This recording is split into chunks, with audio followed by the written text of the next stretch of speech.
नमस्कार साथियों, मैं सर खान स्वागत करता हूं आप सभी का असगर जी के ऑफिशियल यूट्यूब चैनल में।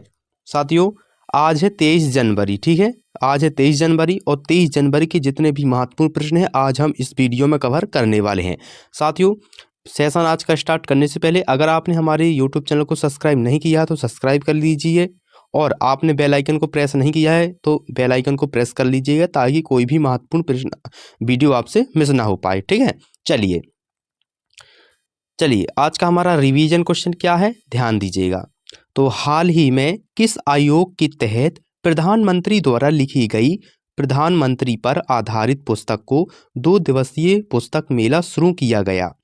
तो साथियों, इस रिवीजन क्वेश्चन का आंसर आप लोग कमेंट बॉक्स में बताएंगे। ठीक है, क्या करेंगे, कमेंट बॉक्स में बताएंगे, लिखेंगे रिवीजन क्वेश्चन का आंसर। इसका सही उत्तर आप लोग रिवीजन क्वेश्चन लिखकर इसका आंसर कमेंट बॉक्स में सभी साथियों बताएंगे। ठीक है, सभी जितने भी साथी वीडियो देखते हैं सभी साथी इसका आंसर कमेंट बॉक्स में बताएंगे। ठीक है, चलिए डेली हम एक आपसे रिवीजन क्वेश्चन पूछते हैं, इसलिए आप लोग कमेंट बॉक्स में जरूर बताएं रिवीजन क्वेश्चन का आंसर। चलिए आज का हमारा पहला प्रश्न क्या है, ध्यान दीजिएगा। साथियों, हाल ही में न्यूजीलैंड में भारत का नया उच्चायुक्त किसे नियुक्त किया गया है? साथियों, हाल ही में न्यूजीलैंड में भारत का किसे भारत का नया उच्चायुक्त किसे नियुक्त किया गया है? तो किसे किया गया है साथियों, ध्यान दें। तो किसे किया गया है? तो मुआ मुआन पुई सियाबी को, यानी कि ऑप्शन बी। ठीक है, ऑप्शन बी इसका राइट आंसर हो जाएगा, याद रखिएगा। ठीक है, किसे किया है गया है? तो मुआन पुई सियाबी को। ठीक है, हाल ही में न्यूजीलैंड में भारत का नया उच्चायुक्त किसे नियुक्त किया गया है साथियों? तो मुआना पुई सियाबी को, यानी कि ऑप्शन बी इसका राइट आंसर हो जाएगा। ठीक है, तो मुआना पुई सियाबी को न्यूजीलैंड में भारत का नया उच्चायुक्त नियुक्त किया गया है। वे एक अनुभवी भारतीय विदेशी सेवा अधिकारी हैं। उनकी नियुक्ति भारत न्यूजीलैंड के बीच कूटनीति, व्यापारिक, शैक्षणिक और संस्कृति सहयोग को और मजबूत मिलाने की उम्मीद है। ठीक है, क्या है? संस्कृति सहयोग और मजबूती मिलाने की उम्मीद है, याद रखिएगा। चलिए अगला हमारा प्रश्न क्या है साथियों, ध्यान दीजिएगा। ठीक है, अगला हमारा प्रश्न है साथियों, पायलट प्रोजेक्ट के तहत पंजाब ने अपना पहला डोंग सेंचुरी किस शहर में शुरू किया है? तो कहाँ किया है साथियों? तो लुधियाना में, यानी कि ऑप्शन सी इसका राइट आंसर हो जाएगा, याद रखिएगा। ऑप्शन सी कहाँ पर किया है? तो ऑप्शन सी। ठीक है, ऑप्शन सी इसका राइट आंसर हो जाएगा, याद रखिएगा। तो साथियों, पंजाब सरकार ने पायलट परियोजना के रूप में लुधियाना में राज्य का पहला डॉग सैंक्चुरी स्थापित किया है। इसका उद्देश्य आवारा कुत्तों की देखभाल, संरक्षण और बेहतर प्रबंधन करना है। यह पहल शहर क्षेत्रों और पशुओं कल्याण और जन सुरक्षा को बढ़ावा देगी। ठीक है, याद रखिएगा। चलिए अगला हमारा प्रश्न क्या है साथियों, अगला प्रश्न है साथियों हमारा कि हाल ही में किस राज्य के कुवालगढ़ वन्यजीव अभ्यारण्य के चारों ओर 0 से 1 किलोमीटर क्षेत्र को इको सेंसिटिव जोन घोषित किया गया है? तो ऑप्शन सी इसका राइट आंसर हो जाएगा, याद रखिएगा। ठीक है, ऑप्शन सी इसका राइट आंसर हो जाएगा, राजस्थान। तो हाल ही में किसे राज्य के कुभालगढ़ वन्यजीव अभ्यारण्य के चारों ओर 0 से 1 किलोमीटर क्षेत्र को इको सेंसिटिव जोन घोषित किया गया है? तो राजस्थान को। ऑप्शन सी इसका राइट आंसर हो जाएगा। ठीक है, चलिए तो साथियों, केंद्र सरकार ने राजस्थान के कुभालगढ़ वन्यजीव अभ्यारण्य के आसपास 0 से 1 किलोमीटर क्षेत्र के इको सेंसिटिव जोन घोषित किया है। इसका उद्देश्य है जैव विविधता का संरक्षण, वन्यजीव आवासों की सुरक्षा और मानव गतिविधियों से होने वाले पर्यावरणीय प्रभाव को नियंत्रित करना।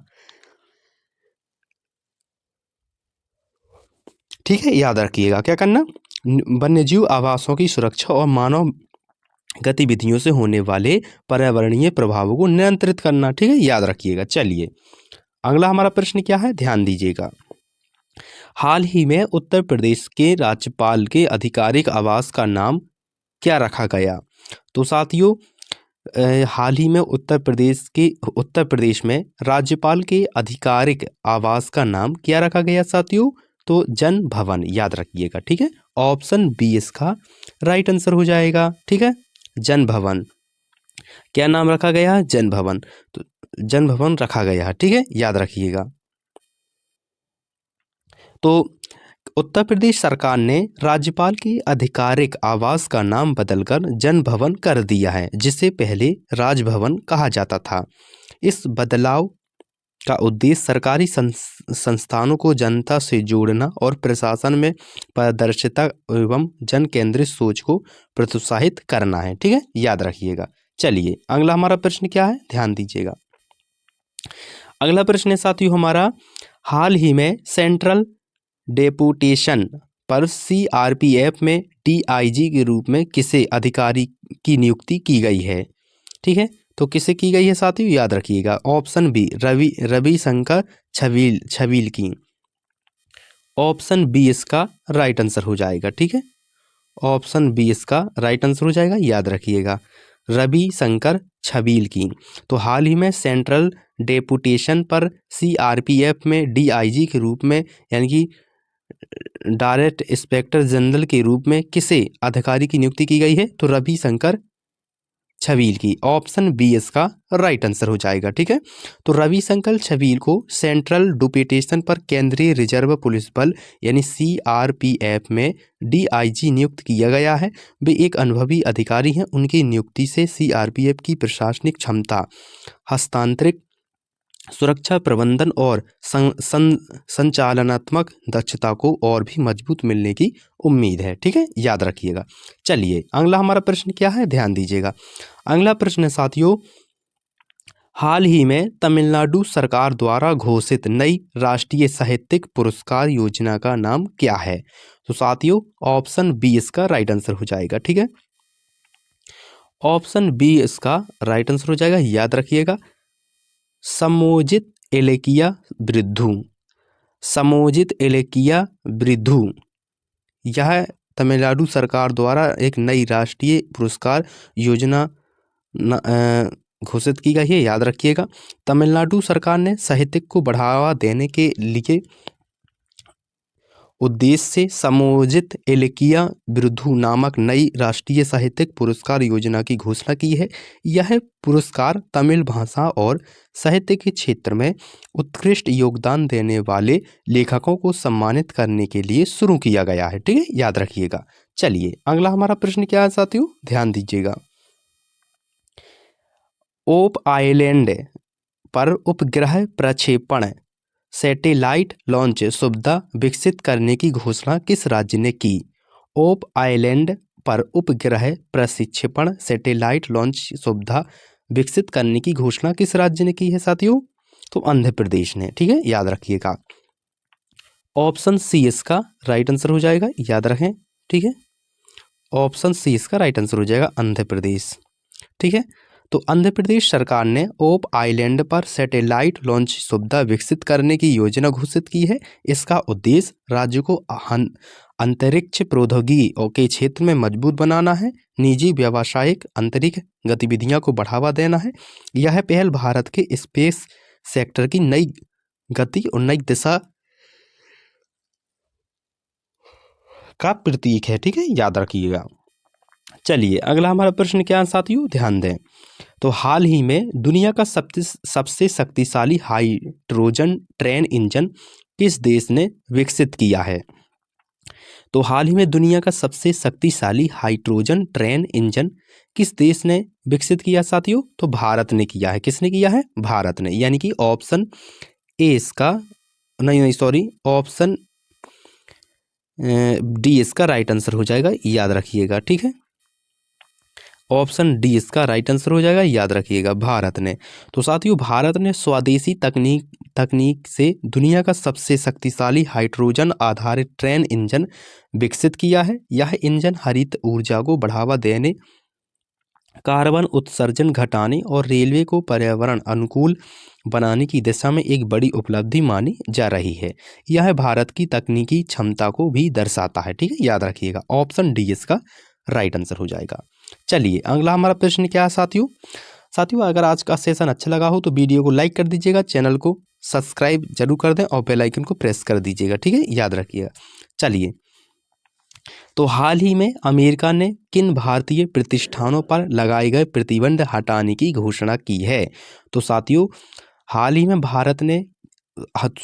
हाल ही में अमेरिका ने किन भारतीय प्रतिष्ठानों पर लगाए गए प्रतिबंध हटाने की घोषणा की है। तो ऑप्शन बी, भाभा परमाणु अनुसंधान केंद्र सहित 3 भारतीय प्रतिष्ठानों पर, यानी कि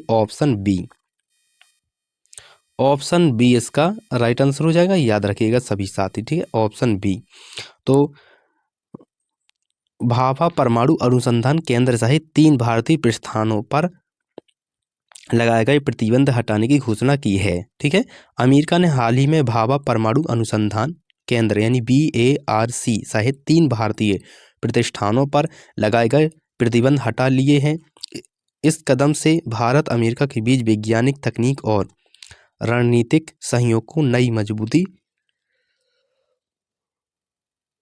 मिलने की एक उम्मीद है। ठीक है, याद रखिएगा, ऑप्शन बी इसका राइट आंसर हो जाएगा। चलिए अगला हमारा प्रश्न क्या है साथियों, ध्यान दीजिएगा। अगला प्रश्न है साथियों, हाल ही में किस प्रसिद्ध भारतीय खिलाड़ी ने बैडमिंटन से संन्यास लेने की घोषणा की है। तो साथियों हाल ही में किस प्रसिद्ध भारतीय खिलाड़ी ने बैडमिंटन से संन्यास लेने की घोषणा की है। तो किसने की है साथियों, तो साइना नेहवाल ने, यानी कि ऑप्शन सी इसका राइट आंसर हो जाएगा। याद रखिएगा। ठीक है, किसने ली है संन्यास, तो साइना नेहवाल ने, एक प्रसिद्ध बैडमिंटन खिलाड़ी थी हमारे भारत की। याद रखिएगा। ठीक है, तो भारतीय स्टार बैडमिंटन खिलाड़ी साइना नेहवाल ने अंतर्राष्ट्रीय बैडमिंटन से संन्यास की घोषणा की है। उन्होंने ओलंपिक और विश्व स्तर पर भारत का नाम रोशन किया है। उनका करियर युवा खिलाड़ियों के लिए एक प्रेरणा रहा है और भारतीय बैडमिंटन के विकास में उनका योगदान ऐतिहासिक माना जाता है। ठीक है, याद रखिएगा, ऑप्शन सी इसका राइट आंसर हो जाएगा। तो साथियों आज के थे आपके टॉप 10 प्रश्न जो आपकी परीक्षाओं के लिए महत्वपूर्ण है, करंट अफेयर के प्रश्न। तो साथियों अगर आज का सेशन अच्छा लगा हो तो वीडियो को लाइक कर दीजिएगा, चैनल को सब्सक्राइब कर दें और बेल आइकन को प्रेस कर दें ताकि कोई भी वीडियो आपसे मिस ना हो पाए। वीडियो पूरा देखने के लिए धन्यवाद। मिलते हैं अगले करंट अफेयर की वीडियो पर। धन्यवाद।